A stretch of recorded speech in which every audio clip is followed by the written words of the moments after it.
Big mistake.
Greetings and good morning, everyone. Welcome to Strictly Art Live, number 90.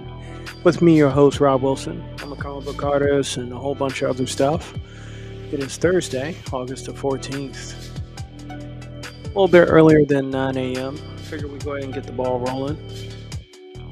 DMV is starting to cool off because it has been strictly hot. We had one of those rolling thunderstorms last night or yesterday, and I swear it just really sounds like someone's like stomping down from a ceiling called the sky or the clouds.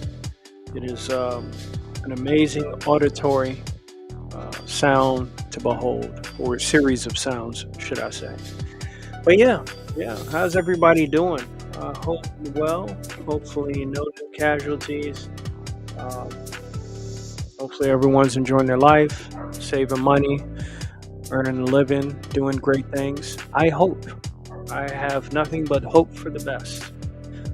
For all of you out there that do listen to my show and live and on the replay. Speaking of which, we are streaming live from YouTube, Rumble, Twitch, Kick, and IG, the usual five, the Furious Five. I'll go ahead and call them that. So today, we're going to go ahead and pick back up from what we did last show, the beginning of August, and go ahead and cover Kaiju number 8, Season 2, Episode 4. And also, Countdown, I managed to catch up. There are episodes 7 through 10. I think there's maybe an 11th episode now. But looks like it's a continuing mission, if you know what I mean. So we'll cover that. And the rest we're going to leave to about some Marvel Rivals talk. My experience with experimenting with other characters outside of the rival team that I have, which is led by Adam Warlock. It consists of Adam Warlock, Groot, Invisible Woman, Human Torch, Emma Frost, and I think that's it. Yeah, I am Groot. Yeah, that's my 6 that I normally use. That's my main rotation on quick play and against AI. I ain't doing no rank matches. I don't need that stress in my life. So we'll be covering all those things while I'll be working on a piece of art that you've probably seen before. I'm still coloring it, taking my time. I've been working on some other stuff as well that I can't quite show yet, but soon. And I got a chance to work on my comic book a little bit more too, so happy to have 1/3 of it just about done as far as like actual vision. The inking and the coloring, all that's easy. The lettering will be a new challenge as well. It's been a while since I've done lettering. But with Clip Studio Paint, I have no doubt we'll go ahead and make that happen. And if the first third of the book is done, the second third, I think, shouldn't be too bad once now that I have some kind of streamlined routine. So, all that and more today, right now, with Strictly Art Live, number 90. Right now. Get ready.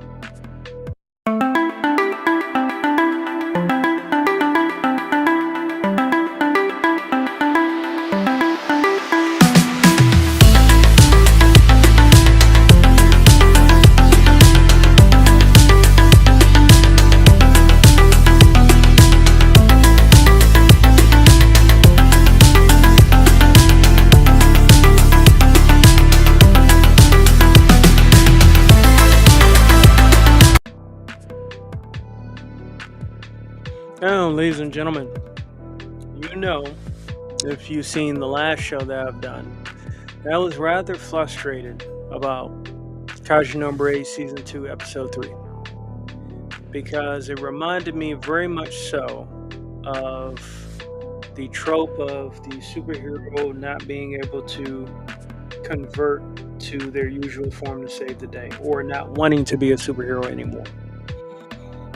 That was the case, and I was very, very frustrated at seeing it because this was a mega level threat, if you will. There's a lot of stakes on the line. I get it. They wanted to introduce new characters and let them shine for a little bit, which they did.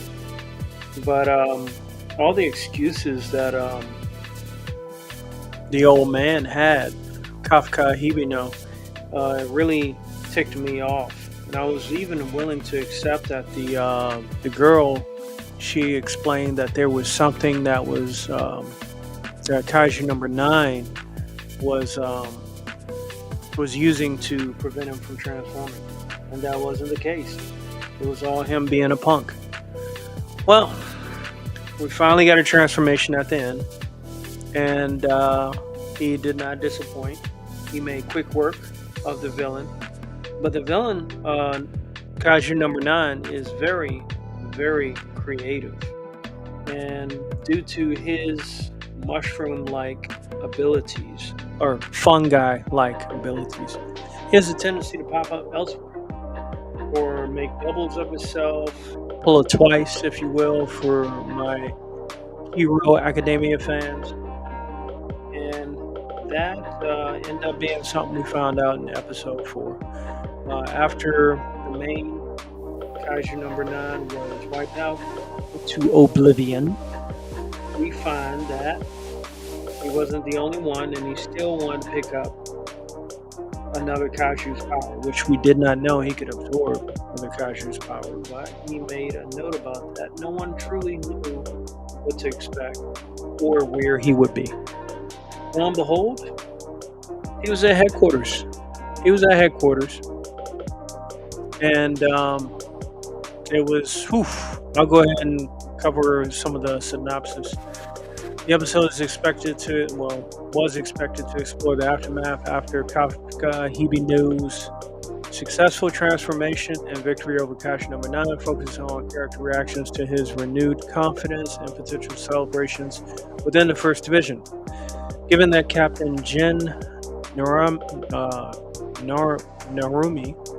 I'm terrible at names, possesses the power of Kaiju number 1, through his eyes, he may begin training Kafka to use his abilities more efficiently. The episode likely emphasizing the team bonding and improved power control. Yeah, that didn't really say much, which is probably a good thing. Let me make sure I got my episodes correct.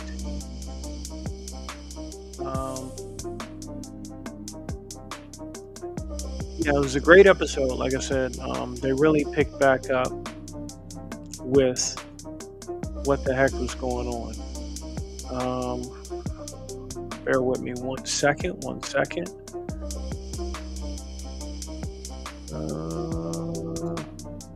pipe that down. I don't know why they do that. Yeah. So this episode number 4, brutal. What we thought was truly not what was. And because of that, Kaiju number 9, he managed to infiltrate the headquarters. We don't know when he did. We do know in season 1, he managed to transform into a human and blend in. Even though somewhat goofy, he still managed to bear the appearance. And this was a successful infiltration into not just another form of his, but an even more powerful form. Where he's like, he went black. He went mushroom black. And he was even bigger than before. His mushroom top head, like his head. That's what I'm talking about. No sexual innuendos, okay? But his head was the rim or whatever on the top of his head was smaller too, I guess, which made him a little more battle ready and not as goofy looking. So yeah, he went straight after Kaiju number 1 because he could sense the power. Who had Kaiju number 1? General Narumi. Captain General Narumi. And he had already had the mindset of retiring, but he had no choice but to go ahead and tell people to evacuate. And it was on. It was on like a pot of neck bones. It was, soup bones. Groundbreaking.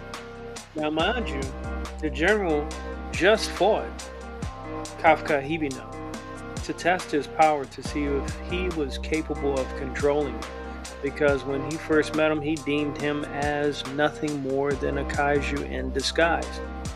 Probably similar to Kaiju number 9, after what they went through. So one thing I really love about this, because it's dealing with like the defense forces, is how the reports of what the defense forces, one division may deal with. the reports go to any other divisions after the situation has been cleared up.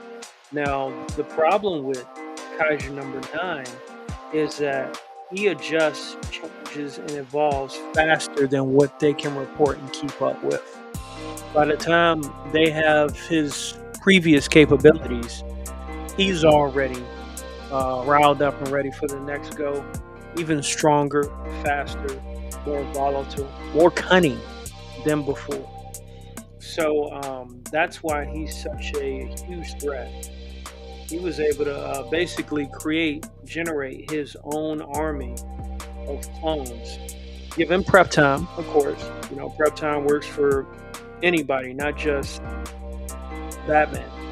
But he was given prep time, and when he did show back up, you know, him and the general went at it. And the first traded blow that they threw, you know, when the general threw on Kaiju number 1's gauntlets, you know, number 9, he swamped him. He just put more muscle into the same connecting punch. He didn't rear another punch, just more muscle into it, and then hooked him. Dropped the general in one punch. Dropped. But the general was relentless. He had multiple flashbacks showing the passion of why he fought, what he had done, his time with his family. His daughter wanted to be part of the defense forces. His wife was a great flashback tribute and homage to the general, to which we learn more about the guy besides just the man that damn near killed Kaiju No and made him lose control. Very, very satisfying composition in between the fight. Now, the general recovers before he gets hit again by 9 with the use of his right gauntlet because his left hand's already damaged. And lo and behold, he lands a blow. You know, really tests out Kaiju number 9's strength, but Kaiju number 9, once again, has a little more oomph to it. And like I said, the blows are devastating. It's knocking out windows of buildings and all kinds of stuff. It was a truly great tribute to a test of power amongst the old guard, if you will, and the new guard. You know what I mean? Kaiju number 1 was the power that the drone was using versus the Kaiju number 9. We know that in season 1, Kaiju number 10 is dead. That we know of.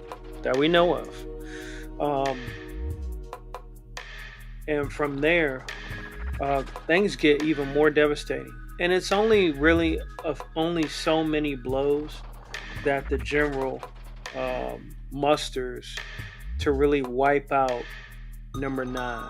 And he gives him his best. He goes beyond his best. One may say that he went beyond plus ultra. It was a great scene. It was one of the most unexpected fights after the main fight that we didn't know. Meanwhile, Kaiju No and the captain of the 1st Division, they're rushing to get to the location because all the clones were a decoy. So because they were a decoy, that created a mess. A huge mess that unfortunately they had very little time to catch up from. And it was unfortunate because the general was basically out on his own. He had to stand and fight on his own. That's the type of man he was. And he had a guy that was keeping his vitals in check and all that stuff. But the general was ready to risk it all. And guess what? He did. It was a tough moment. It was a tough spot because in the midst of all that, Um, you know, the guy grows on you, and then he's gone. It's like, oh man, say it ain't so. Please say it ain't so. Oh, I gotta fix that, but I need to find out what the heck that is. Last time I checked, I thought that was. That's weird. Maybe it's negative space. Alright, sorry. Talking to myself here. Trying to get this thing situated. Alright. So, we get to the scene after he gives a double blast, which is beyond the capabilities of any normal human. Using both fists. And he melts Kaiju number 9 down. But Kaiju number 9 has incredible regenerative powers. Off the charts. And it's just not enough. So because that was the best that he could muster, the general, Kaiju number 9 absorbed him to get Kaiju number 1's power. And it was very unfortunate. But then by the time Kaiju No and captain of the 1st Division, I believe the 1st Division, strongest division, they arrive to try to stop him. Well, to try to save the captain. They see him, they spot him on the mound. Kaiju No gets a hint that it's not really him and saves the captain. I forgot the captain's name of the 1st Division just in time before he gets popped. So, Kaiju number 9, he absorbed the captain and adapted in record time. Such a cunning villain. Too cunning. And that's what makes him very dangerous. He's way more dangerous in this episode than he was in his introduction, so to speak. So, as that happens, people react, realizing that he is in possession of not only Kaiju number 1's power, he is also in possession of the captain. Now, is the captain dead? It would seem so, but we shall see. We shall absolutely see. Kaiju number 9 was able to even use part of the captain's face, indicating that he's in there somewhere. Whether he's still conscious, still, alive in some form, who knows? Who knows? Because if you think about it, and this is where we are going to theory land. We theorize things here. Brainstorming, thinking, right here on Strictly Art Lab. So, they made it a note before he did the final blast to Kaiju number 9 that the captain absorbed the Kaiju number 1's gauntlets into his body in order to generate that power. That could mean that he's fully bonded to Kaiju number 1. And as long as Kaiju number 9 has the captain's body absorbed into him, he can use his power. Kind of like something like Perfect Cell. He had to consume Android 19 and 19. But then he ended up spitting out one of them because Gohan hit him so hard. Maybe that's what I'm kind of thinking where we're headed with that, because it's an interesting concept. But they put it out there, so why can't one think about that for a moment? Like I said, amazing episode, very epic. Just when you thought it was over, a whole new threat arose from the same guy, and it was just like, bro, I can't take too much more of this. I felt like Link being the operator in Matrix Reloaded, trying to direct Morpheus and Trinity to off the freeway, and Neo saves them just in time, flying by. That dude, That's the kind of anime I love. And I know it's not every anime. It can't be every anime like that. But for anime to be like that, it takes a lot of heart, you know, which was why I was very frustrated at the previous episode because it took so long and he couldn't get his powers right. I think it was it episode 2 to 3? Because I think 3 was the one. Yeah, 3 was the one where he actually pulled out his power at the end. You know, and unfortunately, you know, with Kaiju number 9 or Kaiju number 8, his fights are relatively short.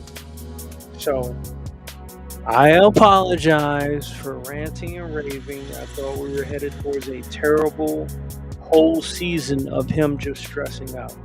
Because there's one thing I don't like is depressed heroes.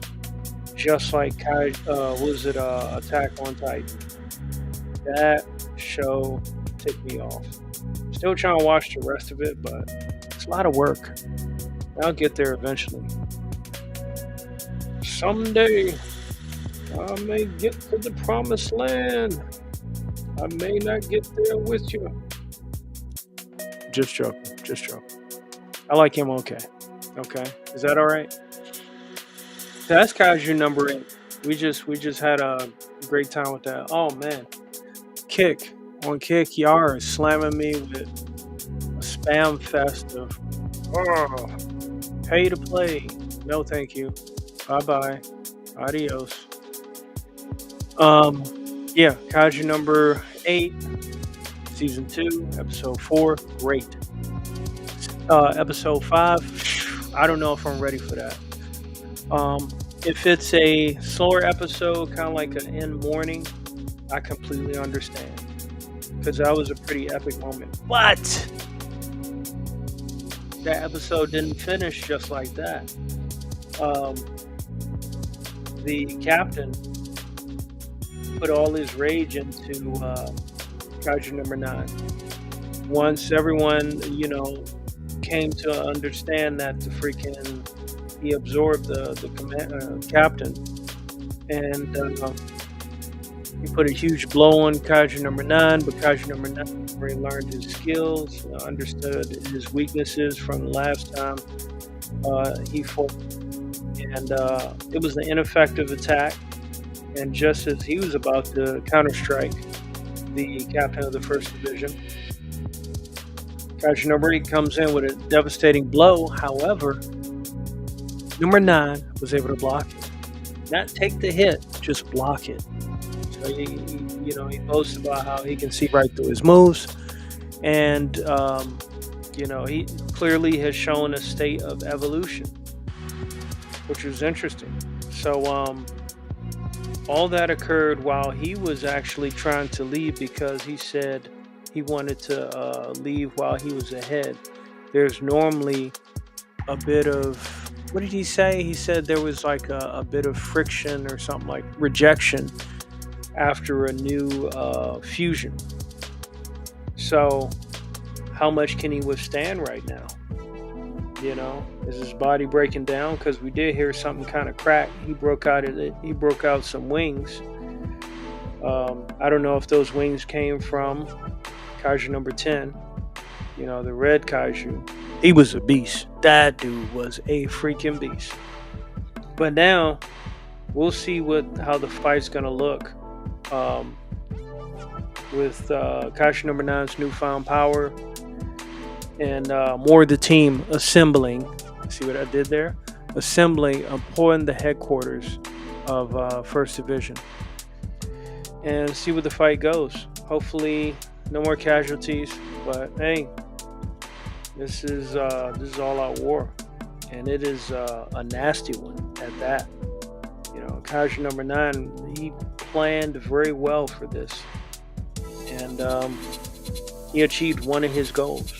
He didn't get Kaiju number 8's power, but he got Kaiju number 1's. Great episode. Standing ovation, in my opinion. Bravo. That is what epic storytelling, vicious fights are all about. There was next to no silliness in the episode, which was great. that lets you know how much was really at stake. All right. So next up, we got the countdown. I'm gonna take a quick break. Use the restroom. I highly suggest do the same. Kick back, relax, and get ready for what we got. 7 countdown episodes 7 through 10. Just quite a few. I'm gonna burn through those as fast as I can, and then after that, we're getting into some Marvel Rivals territory. Y'all ready? Right here on Strictly Art Live, number 90. Number 90 and Kaiju number 9 just got a W. Let's think about that for a minute. Alright, I'll be right back.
All right, let's get it.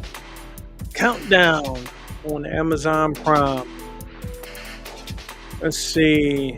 Now we're on episode 7. Nothing else helps. While the team splits up to pursue a trio of new leads, Consul, General Astropov security detail attempts to persuade Volchek to abandon his plans by force. So yeah, they get up on this guy, saying, "Hey, we got you. We know what you're doing. You're supposed to have left. You're embarrassing the country. We know you got money that you embezzled. Give it to us, and we'll put you on the flight. You disappear." Volchek, caught by surprise because he just dropped some money off to a friend for new fake IDs. The guy set him up and let him there. So Volchek had shown in the previous episodes that he's got a little bit of boxing in him, but that still proved not to be enough as he tried to fight the guards off, security detail, and wasn't enough. Everybody beat him down except for the bearded leader, who got in the sucker kick at the end. Clearly you could tell he wasn't in shape, but he was leading the team by gun. So they forced Volchek to with the money. It ends up being later on that night, and there's like a little bit of the money, not all of it. He says, "I don't have any more. I spent it. I don't have all the money that you guys thought I did." And the guy threatens him by gun again in vehicle. and they finally convince him. Okay, I'll take I'll take the money. I'll take you to the money. And he says, "Where's that? My house." This guy Volchek is a trip. He is a trip. He's been fooling people left and right. He kind of reminds me of the wolf guy from the movie Bait with Jamie Foxx. If anybody's ever seen that movie, even though that movie was meant to be a comedy, the idea of a guy that has surveillance on the whole government and knows where everybody is at all times. Very controlled individual, does everything by timing and precision. That's what this guy kind of reminds me of. He's not as charismatic, but who normally is, when, what do they call it?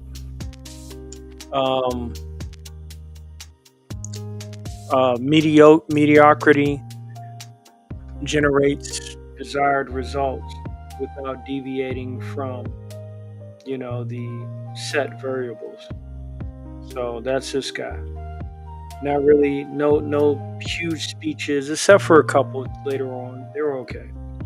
But yeah, this guy, he lures him to the home, goes to a safe, basically where the money is, and then back elbows one guy, and then goes into the safe. And what do we know about Volchek so far? Expert in explosives and demolition. That's his key thing. If he's not much of a fighter, he's not much of a shooter, he's a hell of a bomber. So, by him locking himself in the safe, he has a claymore, I think, set up in the basement, right next to the gas pipes. And of course, after a certain amount of time, it goes off and blows those security guys to kingdom come. And at the end of that episode, he emerges, house on fire, Volchek, untouched, like a true villain. So, great episode. I know it pursued, the team split up to pursue other leads, but that wasn't really a major point. I think Meacham, aka Dean Winchester, had a couple more issues with the headaches and stuff. He already told the girl from the previous episode that he's dying. He's got a tumor. I think so. Yeah. Just making sure I didn't get my episodes tangled up. But that's why I don't like to binge watch, because I like to really soak up the whole hour of everything of what's going on. Watch too many episodes, you only end up remembering the last couple parts of the last episode you saw. All right, so episode 8, The Nail in the Chair. Now this one I do remember thoroughly. The team races to try and catch Volchek as he begins to deploy his weapons of mass destruction around Los Angeles. Now, that summary doesn't even do the episode justice, because if you've seen some of the previous episodes, they've covered some of Volchek's past. What led him down the road to want to have explosives set up? Not just regular explosives, nuclear explosives, fission material smuggled into LA. What grudge? Who screwed this guy over to turn him into a villain? He was already, siphoning money off of the Belarusian consulate, which he worked for, and that's why he ran to this country to kind of avoid that issue. But he had been screwed over multiple times. But I guess if you're already shiesty, is that justice, or what do you call that? If a villain has a bad day, or a bad guy, a scammer gets scammed. You know what I'm saying? Like, how much sympathy can you give for a scammer? But long story short, it shows where he first came to the country, He was to the U.S. and he was hanging out at the dance hall place, the bar, the restaurant that one of his accomplices owned earlier that they caught, that the strike team caught. And he was talking smack and getting drunk. He had a lot of money. So, in their eyes, if you got money, then paying customer, tip well, great. Keep coming back. I don't care how much you drink. So, somebody spotted him in the parking lot as he was making his way out. And he informed him that, hey, look, people noticed you got a lot of money, and there are a lot of thieves and crooks out here, so you're going to need a friend. So the guy, he offers his services to him, and kind of like as a point of contact, and try to coach him on how to move up in the U.S. Tell him how it goes here, basically. So he met him in his office, and that was kind of like the pep talk that they had. Since he had a lot of money, he said, hey, let's get you a legitimate business. That way is off, it doesn't look suspicious. You got some kind of cash flows being generated from some kind of business. And that's what he did. He went and bought a bunch of Hollywood lots in LA that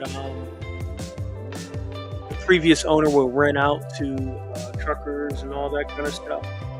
And he bought it. Whole hard cash, handshake, done. Next thing you know, he gets a visit from representative of the state that's saying, hey, we're taking a part of your lot. And here's the California state code that says so. Shocker. And he was like, how can I make a profit if you guys are siphoning off my money, basically? So,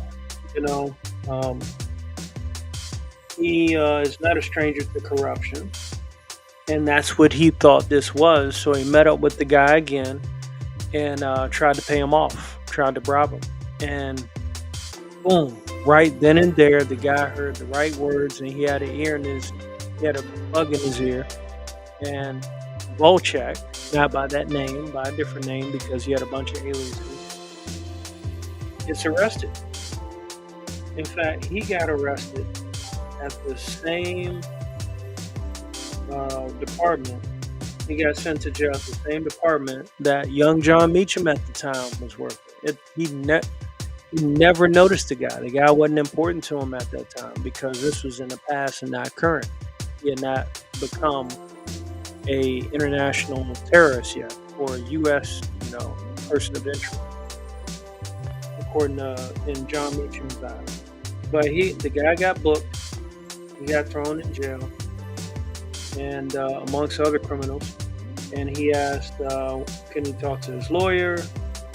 Cop roughs him up. So you talk to a lawyer, we say so, basically. He gets roughed up by the cop. And then the criminal said, oh, you got a lawyer? Oh, he's rich. And then he gets roughed up by the criminals too. So he can't win. He's on some Eddie Brock bad luck streak, And after that brings him to the conclusion via this episode where he states to the kind of lawyer type guy who got him out, and he explained the charges and what he's looking at. Volchek explains the analogy of the nail in the chair, and he says they want me to sit on the nail. It's like almost like a form of torture. That it sounded like he was, equating his streak of issues with the state of California, and because of that, he said, they plan for me to suffer by sitting on the nail in the chair. I'm paraphrasing. But what happens when I get up and break the chair? So he asked the lawyer for his keys, right? And he says, it's time for me to make an example, in his Belarus accent. and he leaves the guy in his car. He's like, and he throws his cell phone in there. He's like, "What are you doing?" And next thing you know, he just blows up the car with the guy that tried to help him in there. I guess, tying up loose ends. And then lo and behold, a villain was born, in the form of Volchek. I forgot, or I don't know how many years they stated that was before he started his path to nuclear glory. But pretty good episode. Like I said, the past can explain a lot, but I mean, the guy, he was already a crook anyway. You know what I'm saying? All right, moving on. And like I said, I think that was a great episode. It kind of like really defined the villain a little bit more. Episode 9, with their leader fighting for his life, and Meacham's medical condition worsens. Oh, that's the other thing. I believe at the end of episode 8, the consulate was contacted by the leader of the task force, and he offered to meet him in an alleyway, and he would tell him everything he knew about Volchek. He had the files, hard copy files. And when he did meet him in the car, freaking Volchek just shows up and starts shanking the guy. Shanks him and dips. Act of desperation. I guess especially since he just got done dealing with the consulate security detail. So he basically tried to go for a 2-for-1 sale. And that led in, it looked like the leader's task force was on the verge of dying. But as we segue into episode 9, we see that he's able, with a knife stabbed in his gut, he's crawling to his vehicle, which is quite a step away, and he's crawling on his stomach. So the knife that's in his gut is causing more movement, more hemorrhaging and bleeding. And he's, on his last, he's not even on his legs. He's crawling, trying to catch his breath. I think he calls it 1022 on the radio and hits the siren, so that way they know where to find him. Brutal. Once people find out, the task force, as it states, with their leader fighting for his life and Meacham's medical condition worsened, by the minute, the team finally comes face to face with the true nature of the enemy's plans as time is running out to stop. And I think somewhere in between the last 2 episodes we just talked about, Volchek threw a decoy version of the truck that they were looking for, which was named Gallagher. They've been looking for this daggone thing ever since Meacham had managed to find his way into the basement of the bar where Volchek was working with the guy. Brutal. So there's a lot of the loose ends are starting to be tied up as we get on with the story. But yeah, Volchek's got his stuff set up. They're linking Hollywood studio, some kind of studio connected to Volchek's operations. There was a strike team that tried to capture Volchek, but his lawyers were there to meet him. And before the leader got stabbed by Volchek, he was in an argument with the bomb squad or the strike team that was on par with him, because it was the first time they asked for outside help in that capacity. And automatically there was I guess he was from Belarus as well, the lawyer. But yeah, he was there, so no Volchek, no strike team, that they could follow. But from there was at least one truck that they found, and they called out the bomb squad to see if the fission materials were there. It was dead end. I think I'm missing something somewhere in between there. That creates more frustrations. Um, the leader, I don't know why I can't remember his name. He's like the ultimate stiff in a suit. He does it well. I will say that. But long story short, since what's the name is still having trouble with his headache, his migraine, because his tumors got reach him.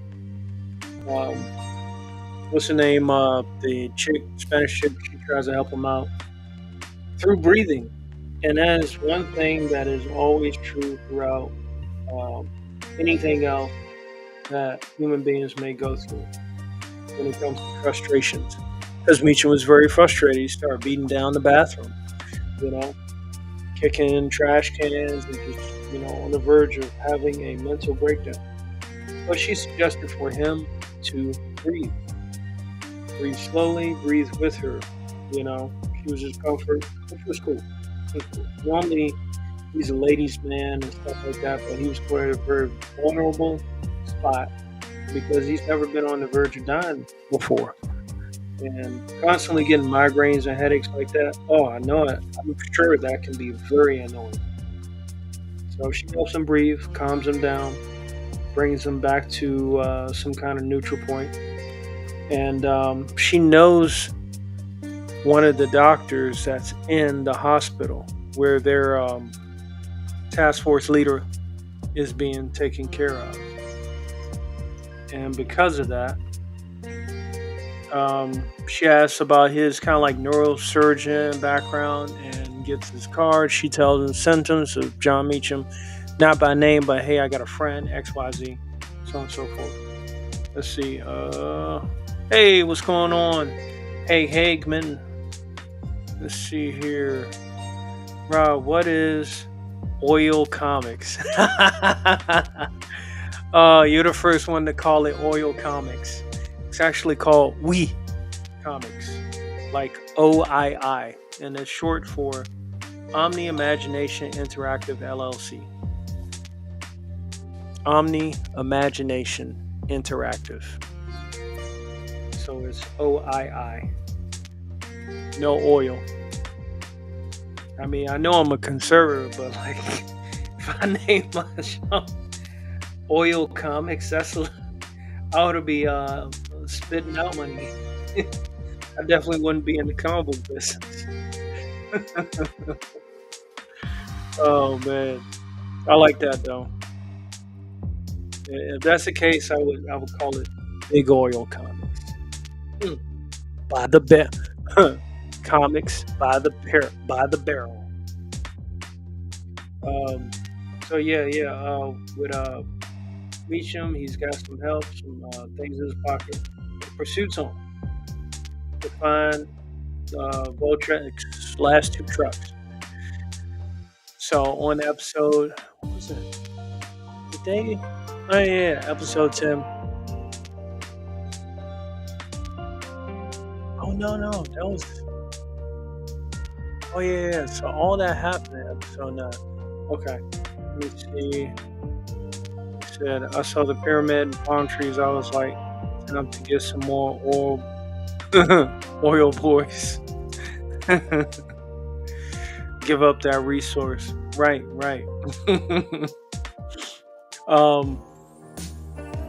So yeah, this is the episode. I totally forgot. This episode, Voltrek, they actually find his stash where all his explosives are. And they get the bomb squad out there again. The big guy, I think he's like part Samoan. I can't remember his name, but he told his family to get the hell out of LA. The wife didn't listen. She had her kids there for like a poetic spelling bee that the teacher convinced her to stay for. And she did. So while they were out looking for Volchek, he spots his daughter at the podium, giving her poetic speech. And he automatically said, everybody get down, pop, pop, pop. Start shooting at the ground. No ricochets, no stray bullets hitting anybody, but that happened. Let me see. Let me go give you a YouTube like. Thank you, sir. I appreciate it. YouTube has issues with me. They're gonna do what they're gonna do, but hey, they allow me to stream. Be right back, late night here. Only your daughter's up. I'm gonna be looking for some food. Right. I am gonna cook an amazing burger today. It's gonna have bacon and pepper jack cheese. It's gonna have the works. But we'll talk about that later. So yeah, this episode, Meacham struggling. He's hurt. The headaches are getting him. Meanwhile, they're trying to chase down Volchek. Volchek has a remote detonator by cell phone. The two tech geeks, the future black FBI agent and the female that's really good at computers, they go into the detonation area, and she notices it's like a Wi-Fi, Comcast Wi-Fi setup, which is very convenient, but I get it, it's fine. And she manages to pull the display and tells him to pull the display disconnected. It's like a iPad display to show when the detonation will be initiated. So they both pulled it, and Volchek's chance to initiate the bomb did not work. It actually had a searching for Wi-Fi signal circle on it. It was hilarious. So yeah, at that point, Volchek was going to run. He headed to the roof, and he started popping shots at the gas tank of the trucks. Classic Hollywood at that point. And Meacham, he came out there. He was struggling, still had a terrible headache. But you know what? At the end of the day, this is why I love some Dean Winchester. This is why I love some Jensen Ackles. At the end of the day, no matter the challenges, no matter the obstacles, he got that son of a bitch. Meacham took that shot, and he dropped Volchek. Hit the side of his face and still hit his head. Took him out. That is what I'm talking about right there. That's some great shit. He got it done. Straight up. For my Twitch watchers, the link to my first comic book is out. Be sure to check it out.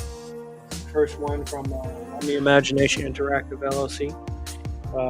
In short, we comics.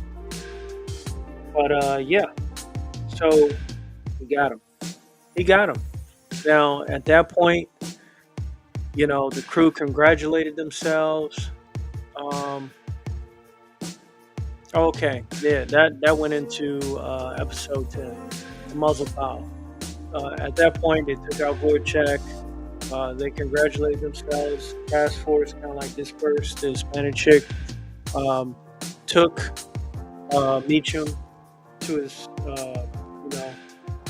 to have an appointment, free consultation with the doctor that works in neuro to see if he has a chance of survival with the tumor he has in his brain. And stubborn old Meacham, he finally kind of admits to it, and he says, "Okay, let's move forward with it." So there's a chance. He's not terminal, and you know how good that made me feel. There's a chance. You can't continue countdown without Dean Winchester. You can't do it. This guy looks like freaking Wolverine in a brown corduroy jacket. You know what I'm saying? He's got the sideburns, almost got the Wolverine hair. You know what I'm saying? And if y'all watched last stream, that's what I said. If they were ever to recast an actor for Wolverine, Jensen Ackles, baby. That's the dude. You know what I'm saying? That is the dude. So, moving on. He does that. He makes a pact with the Hispanic chick. He goes to the first appointment, and the whole freaking team's there. Now, that was a bit of an emotional moment for me because, it kind of grows on you. When you watch something that you really like, you get invested into these characters.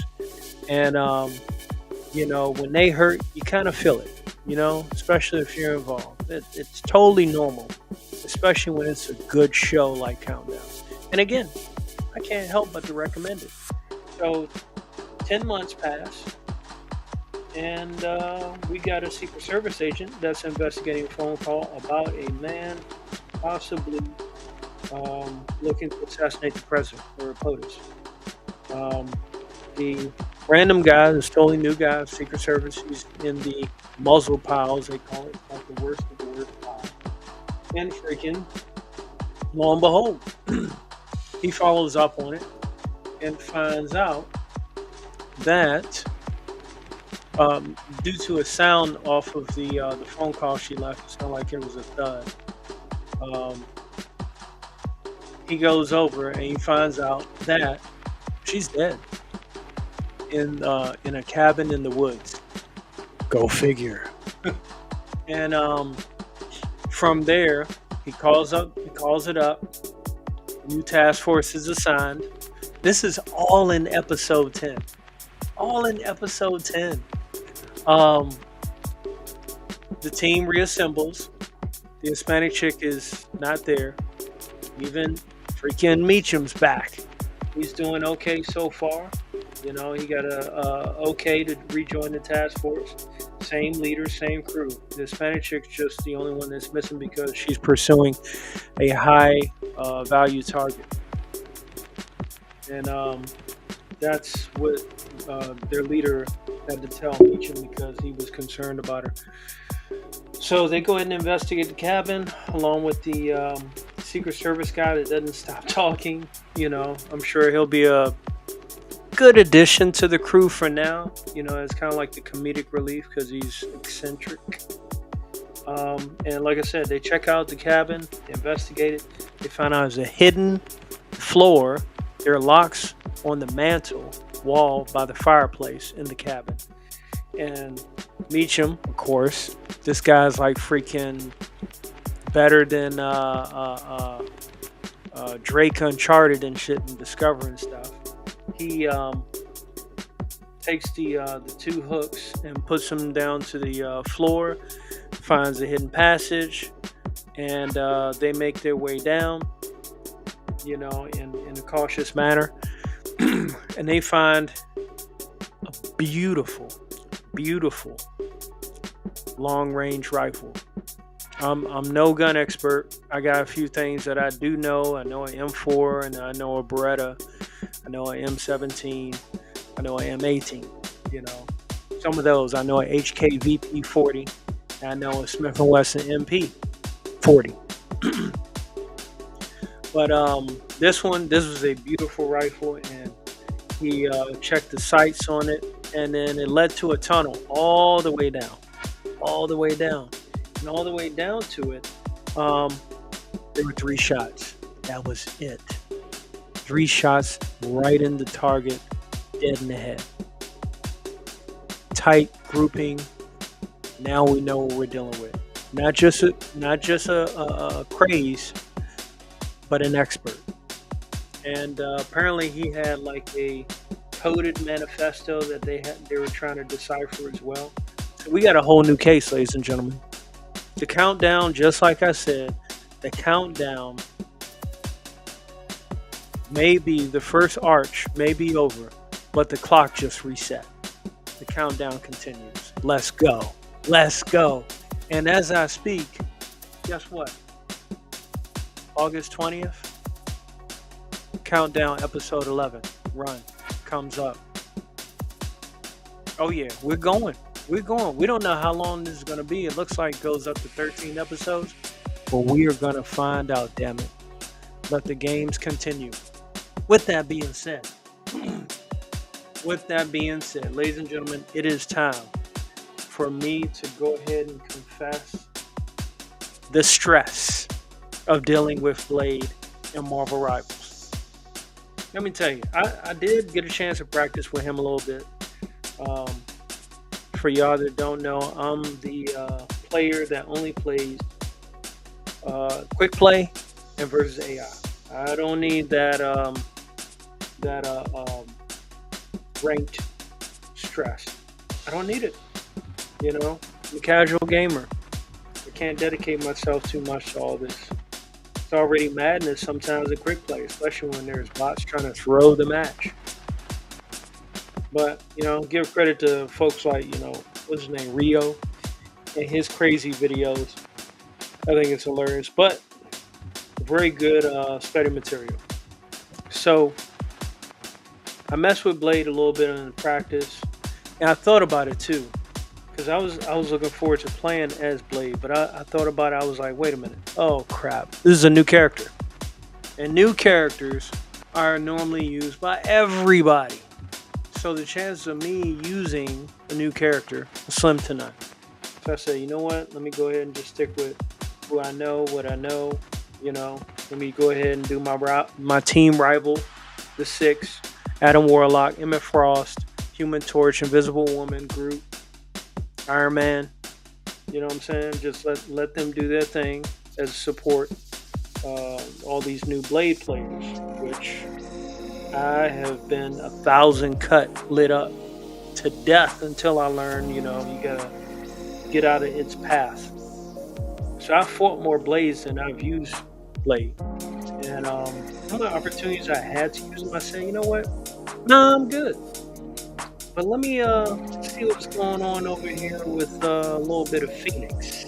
Let me see what's going on over here with a little bit of Hela. Especially in her new costume, the Queen in Black. Let me see what's going on over here with Luna Snow. So I took him to practice, versus AI. And pretty much ran him through the gauntlet. I love Hela. I love her kit, her dual kit. I don't like 250 hit points of duelists. That's why I don't like using most duelists. The only two duelists I have are Airbound, which are Iron Man and freaking Human Torch. That's what I got. Those are the chosen, because at least they can maneuver, and I got experience in flying with Iron Man when Marvel Avengers was out. But that Iron Man had way more tools when it came to flying. This one, basic stuff, just enough. I would have taken some smart bombs and some sticky ones too, but that's okay. So yeah, I have those 6 down. So I did a tryouts live stream on Twitch, messing with Luna Snow, Hela, a little bit of Phoenix. Barely touched Phoenix. I love her Scarlet Witch costume. I think that's great. That's the only one I use. Just like with Hela, the Queen in Black, that's the only one I use. And of course, with Luna Snow, the Summertime Fun, that's the only one I use. I use the purple and gold in particular. Try to look a little different from, the other common Luna Snows. And I like Luna Snow. Her toolkit's fine. There's still some things that I prefer with Invisible Woman. Her healing, like her auto track healing bubble, I think is much more effective. But let me let you know on a little bit of a goofy note. I have been using Invisible Woman since I hopped on season 2. I think it was season 2.5. When did Emma Frost show up? Whenever she showed up, that's when I hopped on season 2. And I was using Invisible Woman. I had no idea her basic attack also healed. So I was just using the bubble to heal people. That's me. What a goof. You know what I'm saying? And I was talking to a co-worker, and they actually told me that. I was like, oh shit. They were like, what have you been doing this whole time? I was like, just using the bubble and her ult. That's it. But I've made it work. I had a pretty good Visible Woman, reeling enemies in, all that. But yeah, Luna Snow, she's a little more mobile, a little more visible. She can do a lot of damage. You know what I'm saying? And yeah, pretty great. So Luna Snow, with the costume I have I call her Luna Ho for obvious reasons. And obviously, when I get in those lobbies while waiting for the match to start, people be losing their damn mind. I think it's hilarious. No offense from me. I don't care. You know what I'm saying? It's a damn game. You know, it helps to have hot women in the game. You know what I'm saying? That's all I have to say about that. But it's fun. It's fun. Blade, I might get to him eventually. I think I might have mentioned somewhere he reminds me of Dante, which he does, and he only reminds me of Dante. He'll never be Dante. I'm sorry. Dante's got way too much stuff in his toolkit. Shoot. Freaking laser beam, double combined rocket launchers. Yeah, nah. Chainsaw, split, motorcycle bike, and nah. It's cool. You know what I'm saying? But with Blade, yeah, he's more of a character right now. I have to learn how to beat than how to play. You know, he kills people really, really fast. He's probably starting to become on my list of annoying characters to deal with, such as the likes of Spider-Man, Iron Fist. Excuse me. All those, you know, whisper in the wind, sneaky crawlies. You know what I'm saying? But no, I had to go ahead and diversify my list of characters because, again, even though I got a pretty good solid 6, you never know when might have to switch. Because, like, I was with one team and I had picked Emma Frost, and somebody said in the chat, and they were like, I wanted to play. No, I think I picked Hela. And somebody in the chat said, oh, I wanted to play Hela.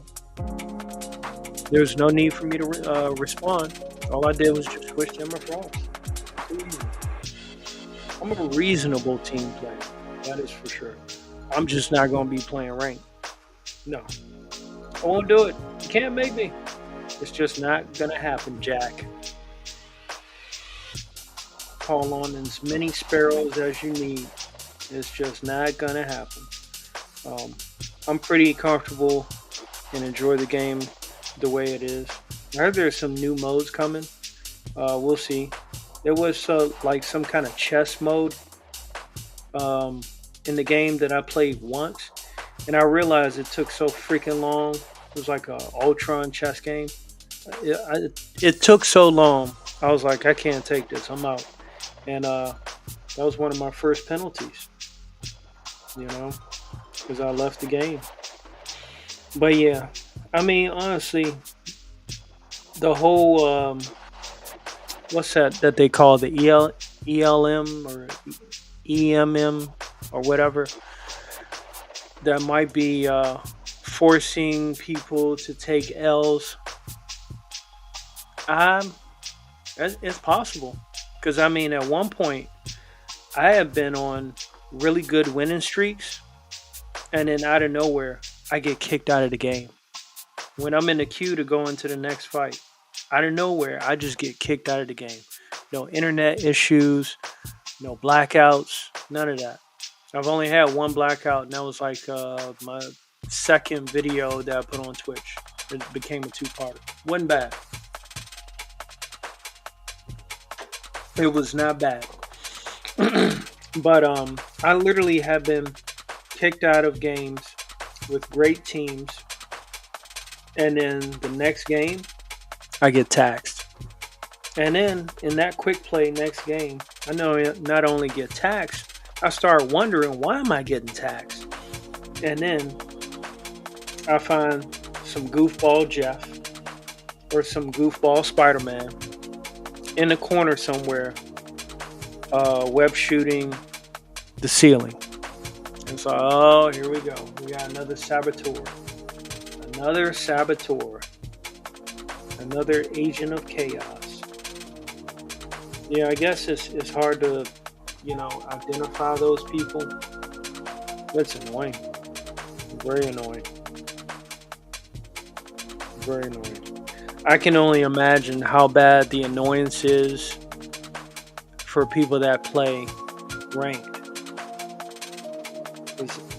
I don't even have voice chat on. No. I ain't trying to hear none of that. Now, if somebody puts in the chat and they make a suggestion, or I've located the target or enemy, it's XYZ. Okay, yeah, boom, I know what to do. Or I'll look around and see where who needs help or whatnot, and I'm on it. You know what I'm saying? I got on this game because of Adam Warlock. They made him a healer. I wasn't really too excited about that, but you know what? I accept that the man is healing nobility, while Luna Snow is healing hobility. Clearly. I'm just saying. I've been thinking about that all morning. So don't quote me on that. Don't steal that one. I made that one up. Okay.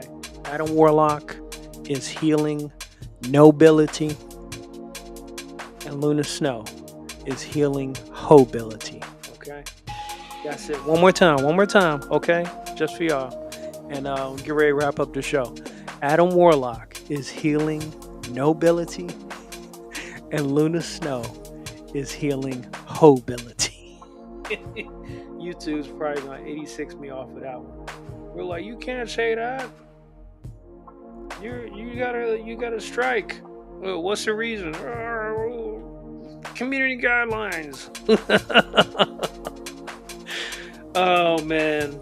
But yeah, that's that. I think that's pretty much the show. I had a great time sharing with you guys, covering many subjects. Kaiju number 8 is back on track. They're kicking butt, taking names, countdown.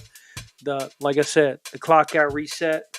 They're still in the fight. A new threat emerges, and Marvel Rivals, man. I'm gonna be getting on that shortly. I'm not sure whether I may make a poster for the tryouts, because that's when I use Hela, Luna Snow, and Phoenix, because they're not joining the 6. The only person that will join the 6 to make it the 7, I accept only one person. I've made the suggestion already on Twitter to NetEase, and I will accept only one other applicant to make the 7. And that is Sentry. If you put Sentry in the game, he will complete my entire roster of top characters. The only characters that I'll really seriously care to play, that I know I'll be proficient in. Luna Snow, Phoenix, Hela. It's just a hell of a time. You know what I mean? That's it. It's a hell of a time with them. Again, more alternatives. Yeah, that's about it. Sentry or no one else. The 6 right now, led by Adam Warlock, team of Emma Frost, Groot, Iron Man, Human Torch, Invisible Woman. They're gonna stay the 6 unless Sentry shows up. Now, unless Sentry does show up and he's garbage and he's not a Vanguard, then I guess I'm gonna stick with the 6. You know what I'm saying? But yeah, I have certain characters that I like. Granted, I've played. This is something Rio said before, and I totally agree with him. For some people that love certain characters that they always want to play with because it's their favorite character, it's not always compatible. For this kind of game, it's not always compatible. I wholeheartedly agree. I played Spider-Man one time, and Lord knows I played just about every Spider-Man game back in the day, since PlayStation 1, since Sega Genesis, I think. But when I practiced with Spider-Man, I was like, oh no, not in this game. I barely like duelists because I have a tough time, even though this is third person, I have a tough time moving around the front lines and trying to avoid people from getting to my back. That's why Adam Warlock, he's more of a fallback character. I was able to learn more of the game that way. and it worked out pretty well. And once I learned one character, I applied mechanics to the other characters. I obviously learned from the experts and all these guys that are on YouTube. It's great stuff. But yeah, I have the most fun as long as I am playing quick play or freaking what do they call it? Versus AI. I'm fine with that. I am not doing rain. I won't do it. I'll be call me bronze forever. Call me bronze forever. So that's pretty much the show, ladies and gents. I'm Rob Wilson. I am a comic book artist, and as usual, I'm taking forever to draw another piece or paint another piece. But lo and behold, rest assured, once it's done, it will be great, and I will have it on metal print on my website on ArtStation. I got some art already on my link tree at ArtStation that you can follow. The crawler at the bottom. That's all I got. I'm Rob Wilson, ladies and gents. Y'all take care. I'll see you in September because I'm only doing 2 to 3 shows leading up to the rest of the year. This is episode 90 of Strictly Art Live, Sal, and I'm going up to episode 100 to close out the year. So October, I'm probably going to have three episodes then. September is going to be 2. All right, so our next show, I'll probably have Countdown wrapped up. And then we'll see where we're at with Kaiju number 8. And hopefully, My Hero Academia Season 7 continues. We can get back on that. So that, and I will continue to share my adventures in Rivals as well. Y'all take care. Stay blessed. Keep your head in a swivel. Love those that are close to you. Hug them like there's no tomorrow. And if someone tells you tomorrow is promised, it's a setup. Peace out.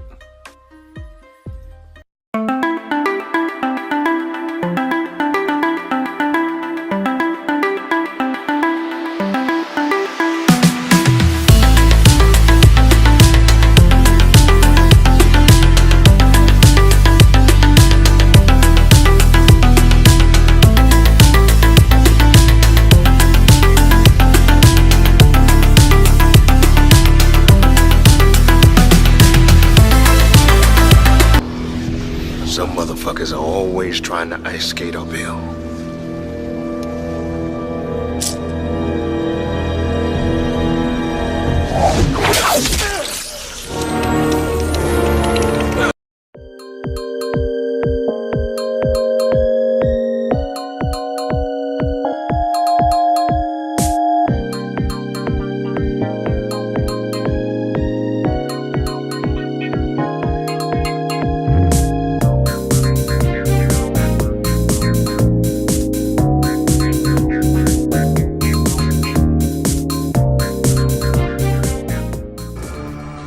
Hey, Claudius.